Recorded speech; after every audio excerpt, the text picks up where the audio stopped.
In 2 Corinthians 12, verse 9, the Apostle Paul recounts the Lord's response to his plea for deliverance. But he said to me, "My grace is sufficient for you, for my power is made perfect in weakness. Therefore I will boast all the more gladly about my weaknesses, so that Christ's power may rest on me." This profound revelation unveils a divine mystery. God's grace is not merely relief from suffering, but strength manifested through it. Rather than removing Paul's thorn in the flesh, God chose to demonstrate his power by sustaining Paul through weakness. This truth stands in contrast to human reasoning.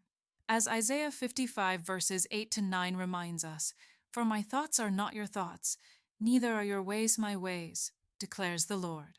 What the world sees as failure, God uses for his glory. Jesus himself embodied this principle. On the cross, in apparent weakness, he achieved the greatest victory. Hebrews 5 verse 8 says, "Though he was a son, yet he learned obedience by the things which he suffered." Likewise, believers are called to endure trials not as burdens, but as opportunities for divine strength to be revealed. James 1 verses 2 to 4 exhorts, "Consider it pure joy, my brothers and sisters, whenever you face trials, that you may be mature and complete, not lacking anything."